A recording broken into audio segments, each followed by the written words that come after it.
A lot of this isn't going to make sense to you, and I'm sorry about that. I'm just going to start at the beginning, with the house.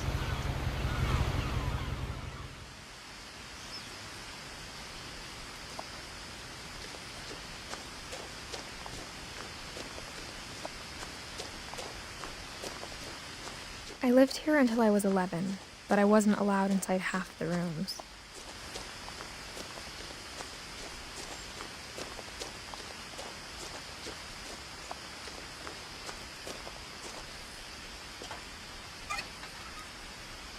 Inside the mailbox were bills from 7 years ago, marked urgent, open immediately.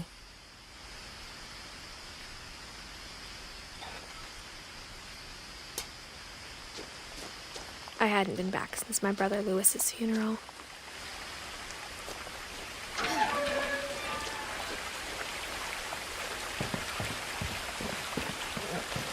In her will, my mother left me a key, but didn't tell me what it unlocked.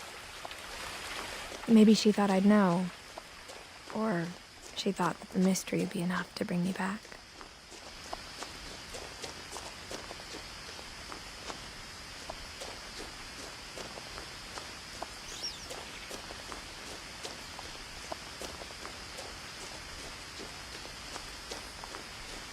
No one had driven this way in a long time, but I saw a few hoof prints.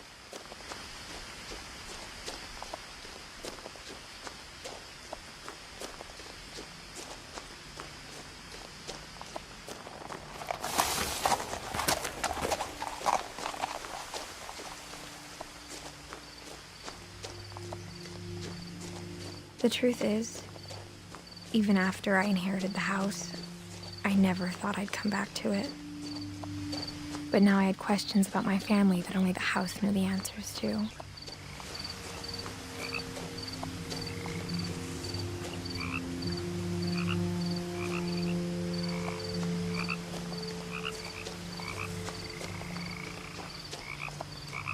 The house was exactly like I remembered it, the way I'd been dreaming about it. As a child, the house made me uncomfortable in a way I couldn't put into words. Now, as a 17-year-old, I knew exactly what those words were. I was afraid of the house.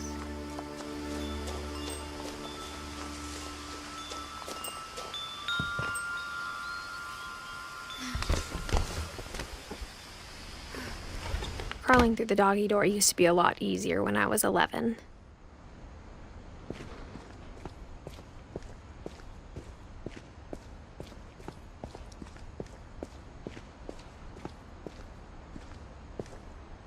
The power had been turned off the night we left. For the first time in years, I felt like I was home.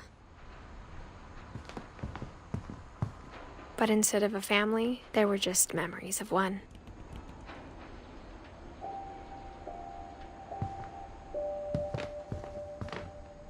Like how only one restaurant would deliver to our house, so we had Chinese a lot.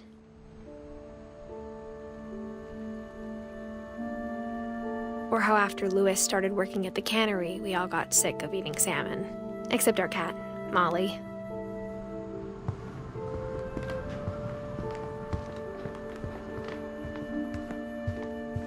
The table was still a wreck from the night we left. It was like a bomb had gone off, killing everyone but sparing the furniture.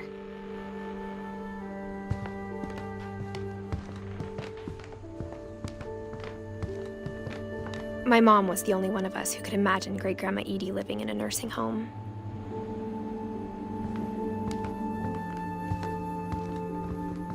Nothing in the house looked abnormal.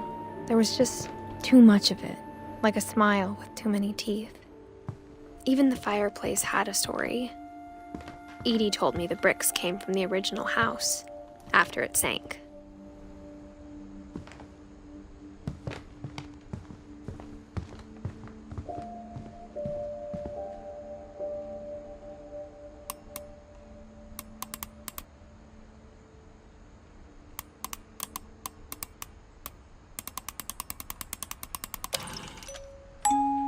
Great-Grandpa Sven built a music box for Barbara, along with the rest of the house.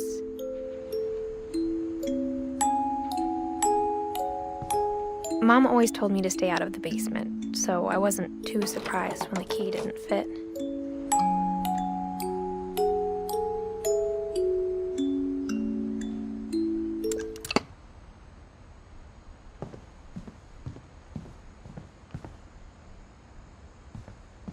My mom wasn't much of an optimist, but she never stopped believing that my brother Milton was alive.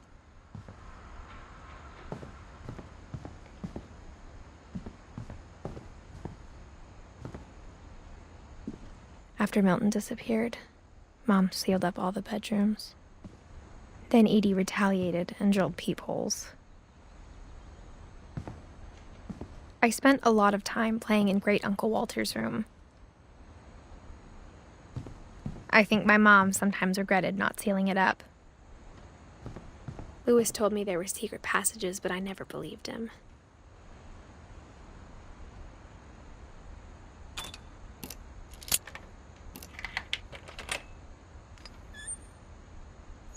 Turns out, my mom was really good at keeping secrets. Now it was time to find out what my mom had been afraid of.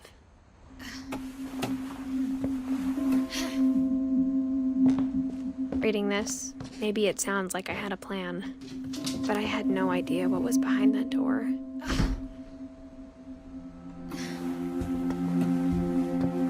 Just like I had no idea where all this was gonna lead.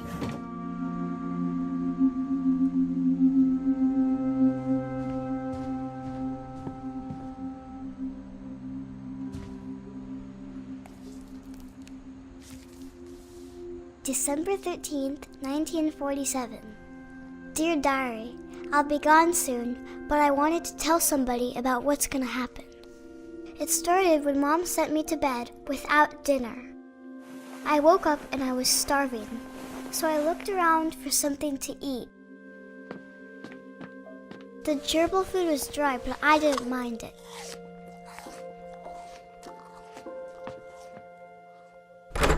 Mom, can I come out now? Sweetheart, it's late. Go to sleep.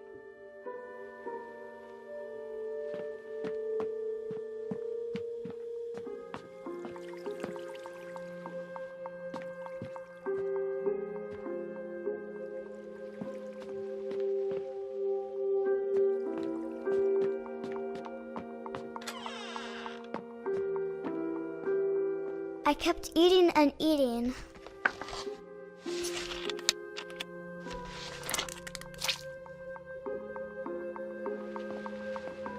I ate a lot of things that night.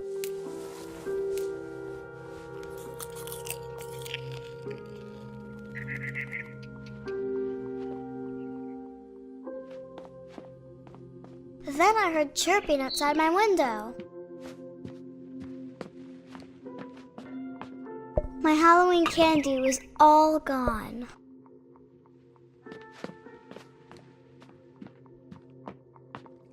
It was a barn swallow going back to her nest.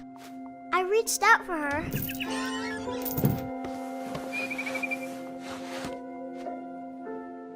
And suddenly,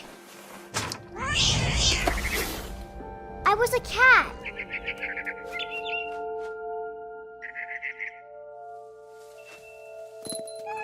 I tried to be quiet, but the bird was really scared.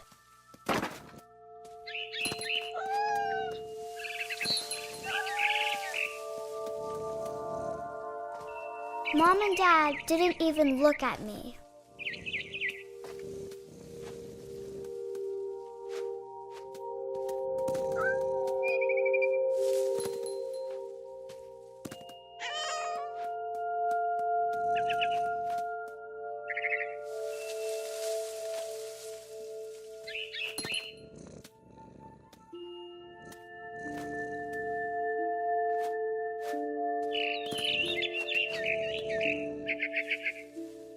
I jumped and I almost got her.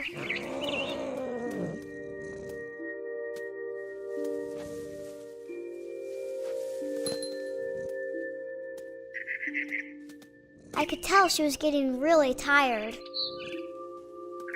Now I was up in the big tree. I promised Dad I wouldn't climb it anymore.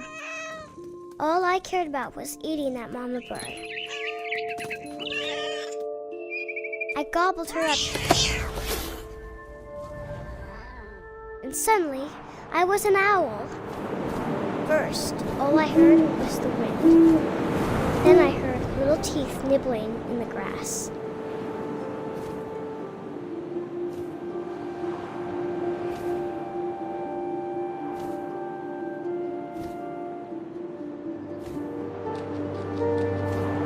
Rabbits.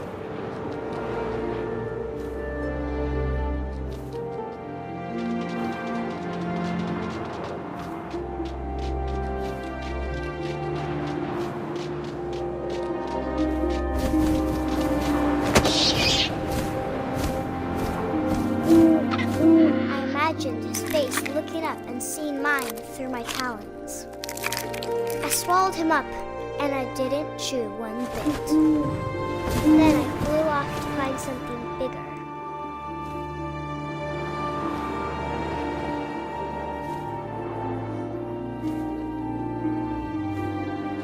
A mama rabbit.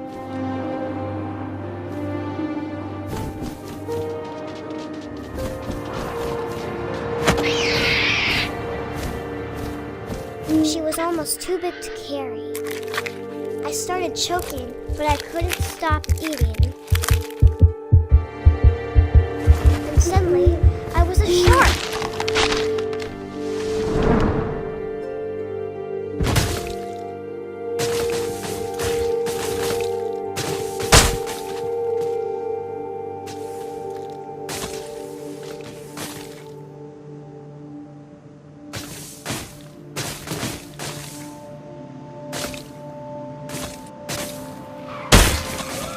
I rolled off a cliff and into the ocean. Now, I was hungrier than ever.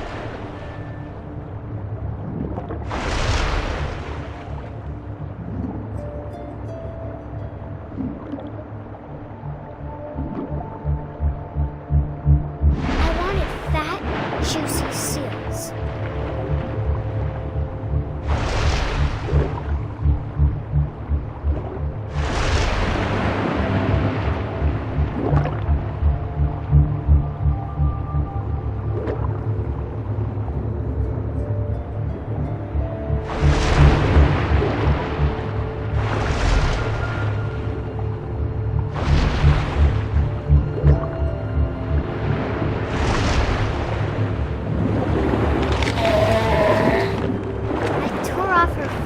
And it tasted really good.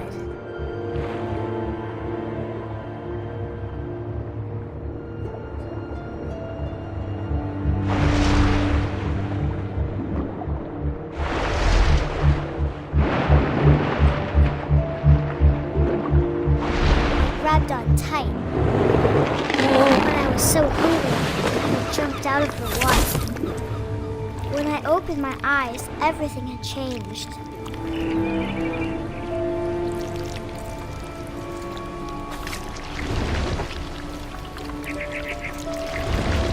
Now I was a monster, and I smelled people everywhere.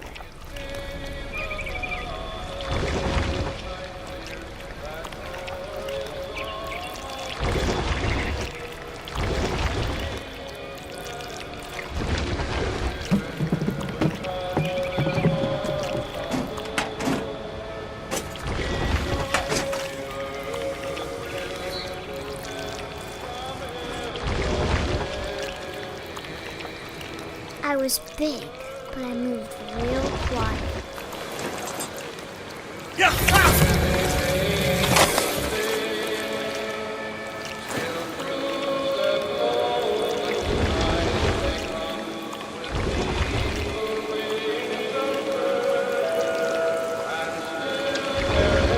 I wanted to stop, but also I didn't.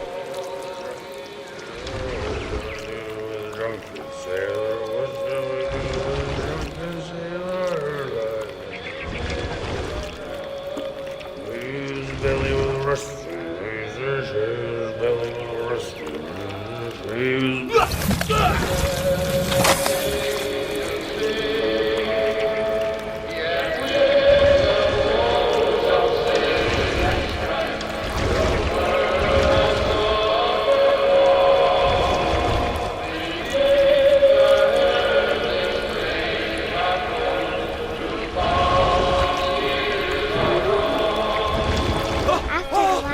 messenger, I was still hungry. And across the water, I smelled something new. Something I had to have, so I swam towards it.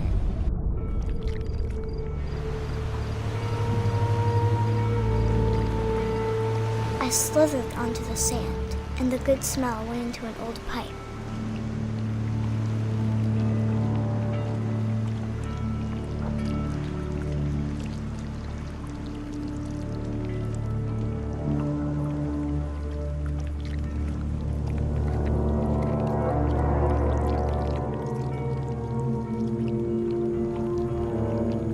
I got closer and closer.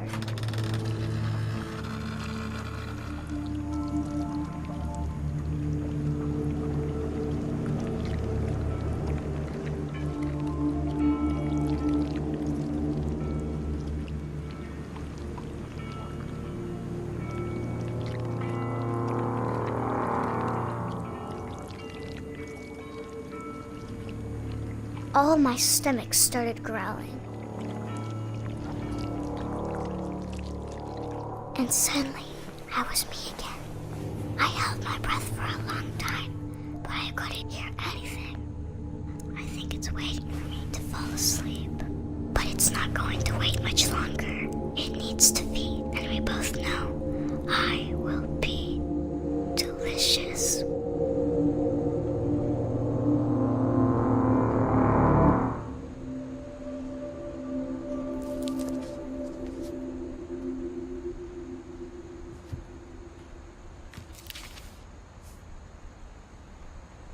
I'm not sure if I believed all of that, but I'm sure Edie would have.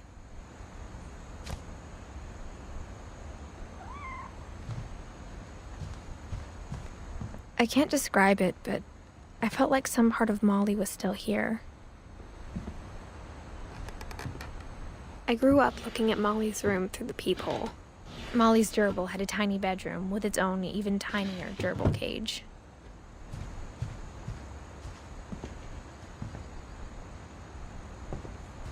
Being inside for the first time, I felt like I'd stepped behind a painting.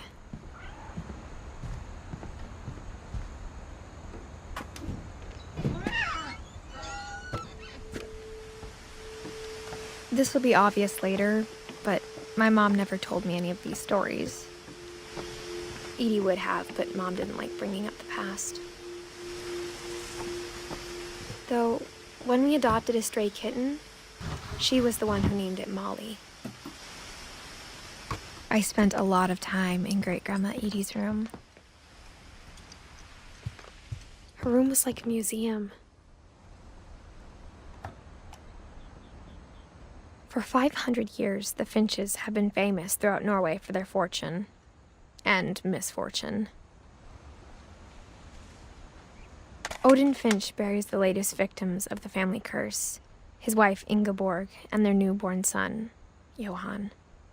On January 7th, 1937, he set sail with his family and his house, hoping to leave the curse behind. But 40-foot waves off the coast of Washington send the house and Odin to the bottom of the sea. Odin's daughter Edie, with husband Sven and baby Molly, step ashore on their new home, Orcas Island. Odin Finch is the first to be buried in the new family cemetery.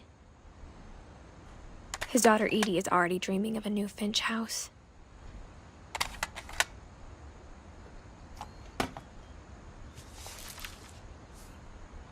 Whatever's wrong with this family, it goes back a long ways.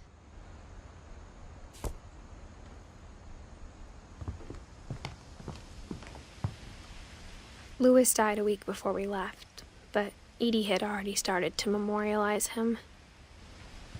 Edie knit me a new pair of gloves every year, just in time to replace the old ones.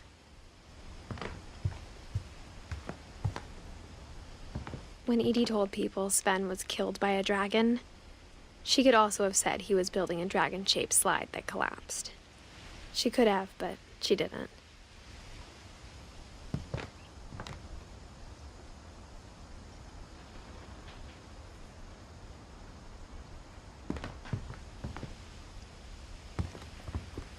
One summer, they evacuated the island, but Edie refused to go. For a few weeks, she was a celebrity.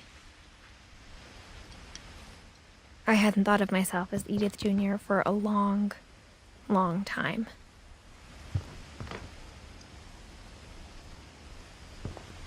Edie gave a big interview about a mole man living under the Finch house. My mom was furious.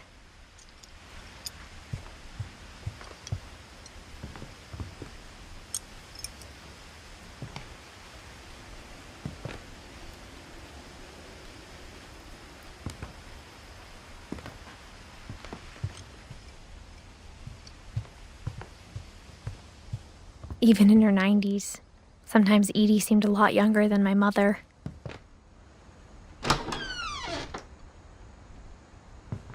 The only trace Grandpa Sam's first wife, Kay, left on the house was the pink bathroom.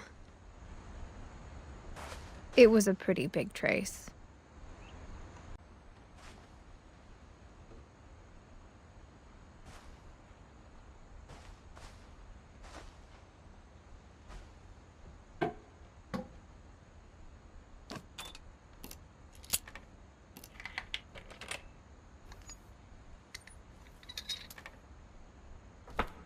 There's a secret in this bathroom. It's in the last place you would look.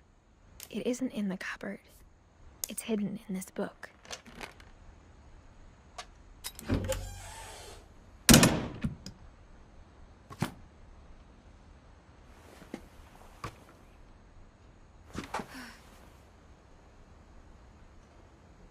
Sven gave Sam an old camera he'd refurbished. He never put it down.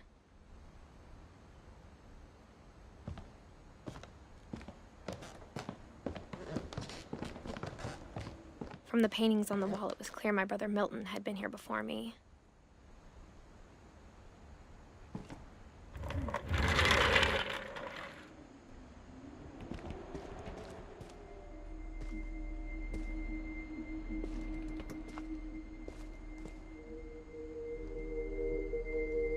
I knew Grandpa Sam had a twin.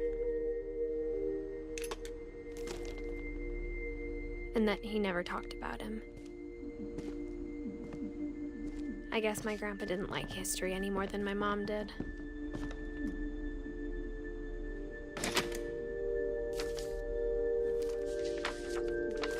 How I Want to Remember My Brother by Sam Finch. The thing I remember is that when he made up his mind, that was it. My brother said he'd die before he ate another mushroom, and he did.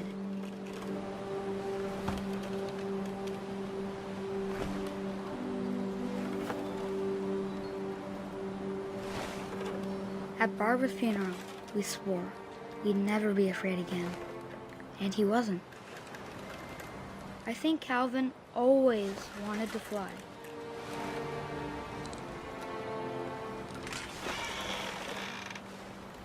Sam! Calvin!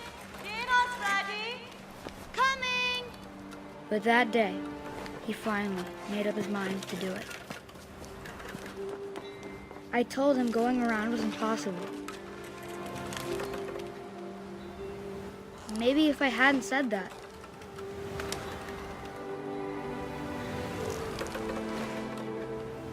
Calvin! I'm not gonna tell you again!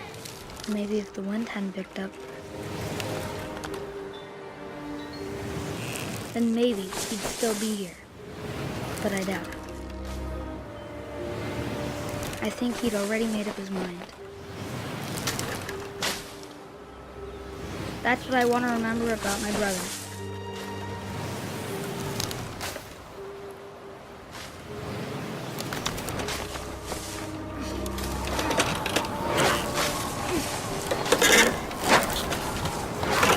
The day he made up his mind to fly. And he did.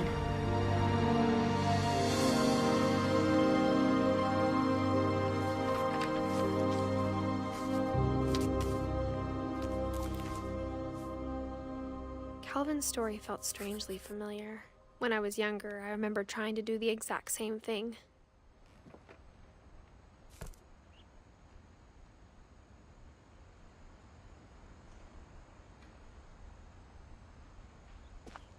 After the funeral, Edie roped off Calvin's half of the room. Mom said Grandpa Sam enlisted at 18 and never set foot in the room again.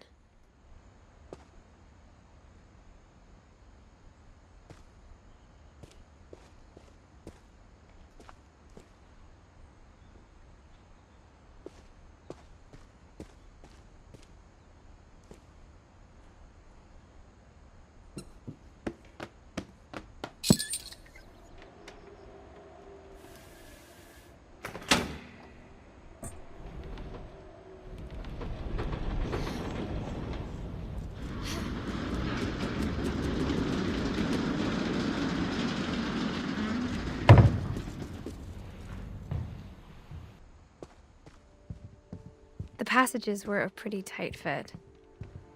They'd obviously been built for smaller hands and bellies.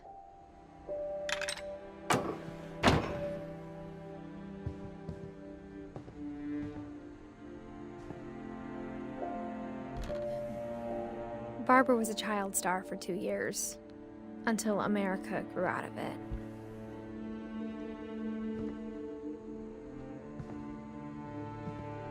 Whenever people ask me about my family, the first thing they always want to know about is Barbara. Mom must have locked the third floor stairs on the night we left.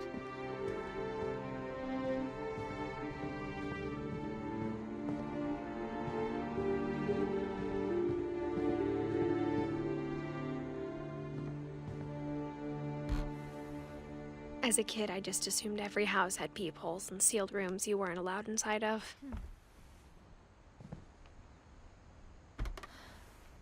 My Grandpa Sam spent 7 years sharing a room with his dead brother, Calvin.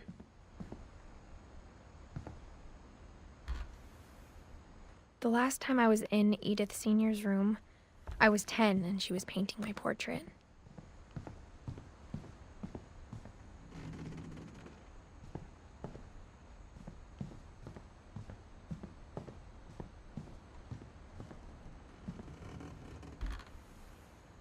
Molly always seemed like a girl I could imagine being friends with, if she hadn't died in 1947.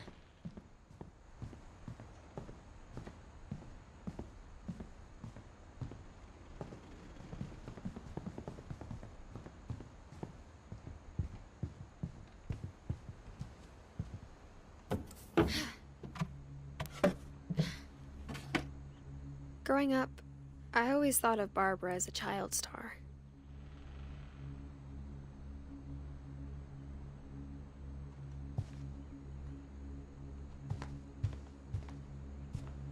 I never thought about how hard it must have been for her afterwards.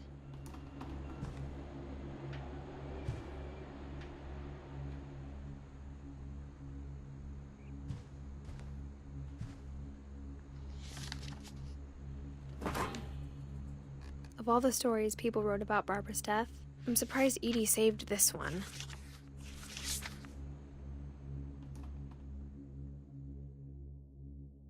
Old Jack here with another ghastly tale inspired by America's most unfortunate family. I'm calling it The Surprise Ending of Barbara Finch. As a child star, Barbara was famous for her scream. Now at 16, she was all washed up. A has-been. But in a lucky break, she'd been asked to perform her signature scream at a local convention for monster movie fans. It was just the boost her career needed. Unfortunately, her scream hadn't aged well. Getting better. I think you just need the right motivation. Her biggest fan and current boyfriend, Rick, was about to demonstrate when... Now that was a great scream. It was Barbara's father, Sven. He'd slipped into a table saw and had to be rushed to the emergency room. So Barbara got stuck babysitting her youngest brother, Walter. Her convention comeback was cancelled. Okay, I'm hearing frustration, but I'm not hearing terror. What if I tried... A gang of hoodlums in Halloween masks have been terrorizing Orcas Island tonight. Police are urging residents to... That came from the basement. You're right! Also, I loved your delivery on that. Why is your basement door locked? Because my dad likes making puzzles and secret passages. There's a key hidden in the music box. The secret is to keep winding and winding until finally the key pops out. Thanks, babe. I'll be back in a sec. 20 minutes later, Rick hadn't returned. So Barbara went to look for him, right on cue. She reached for the music box. And as she wound the key, she listened for Rick, but the house was silent.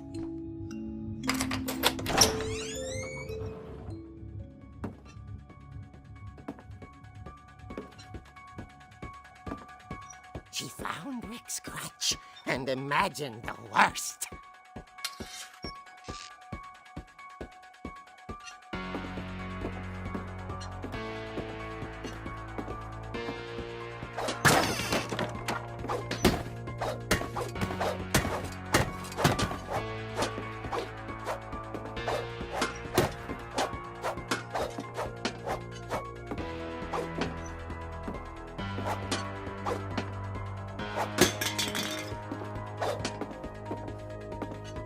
The gang's leader is the infamous Hookman killer, Dr. Carl Hamill, who impaled and then ate his family 10 years ago tonight.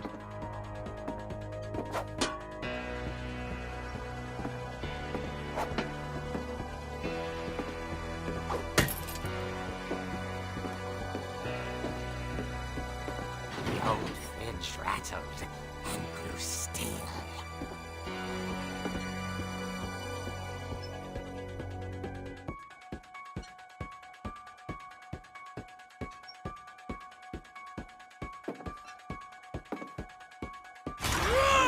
Oh dear! Oh! Rick? Barb, relax. I was just trying to scare you to help you find your scream. Well, I'm not scared, Rick. I'm furious. Then act furious. All I'm getting from you now is that you're hurt and confused and you... She threw him out, but she kept a little something to remember him by. Barb, have you seen my other crutch? And she was still holding it when she fell asleep watching the late picture show. Hours later... Barbara! Walter, what's going on up there? Ah! Okay, I'm coming up, but if this is a trick, you're dead, Walter.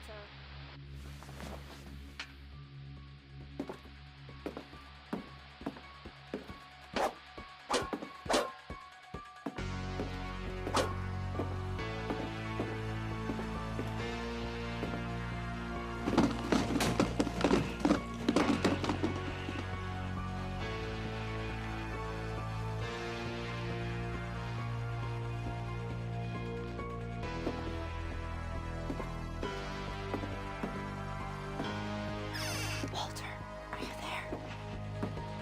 Walter had vanished, but his bedside radio was still on. Orcas Island police describe the man as 6 feet tall, with a steel hook for a hand. Residents are urged to lock all doors and windows and notify the police of any suspicious activity.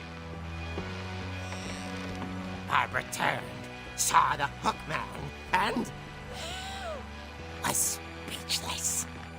He was quite smashing. And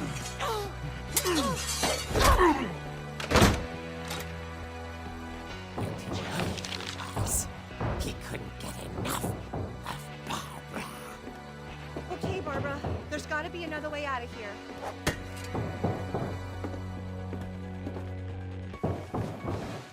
That night, she played her part beautifully.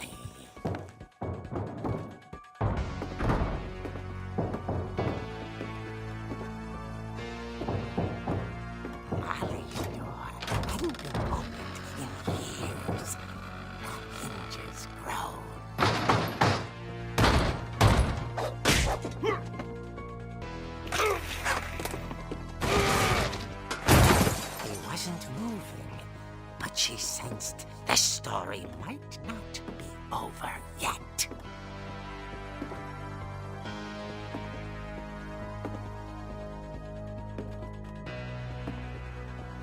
The hookman had vanished. She listened for his breathing, but all she heard was...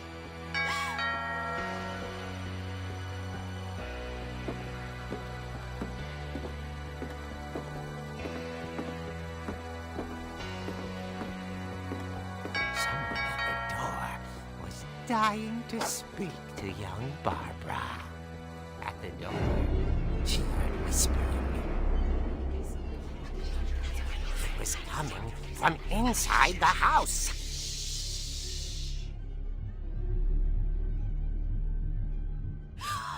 Oh dear.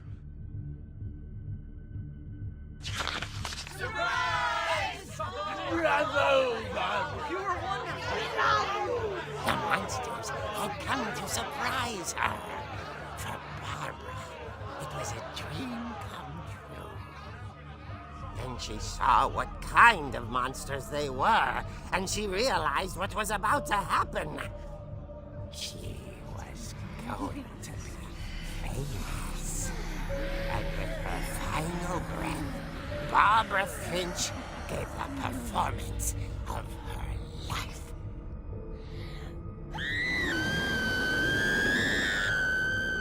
I wasn't there myself, but I hear Barbara was magnificent.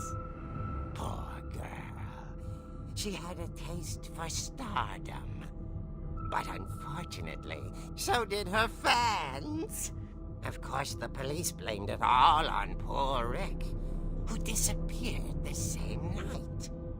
And little Walter? Hiding under his bed the whole time.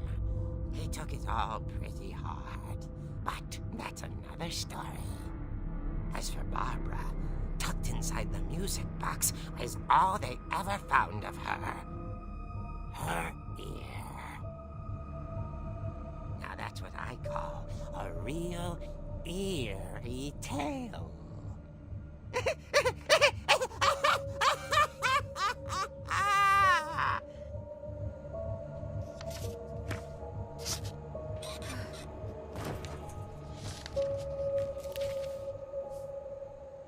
Edie told me all Barbara wanted was to be remembered, as absurd as that comic was.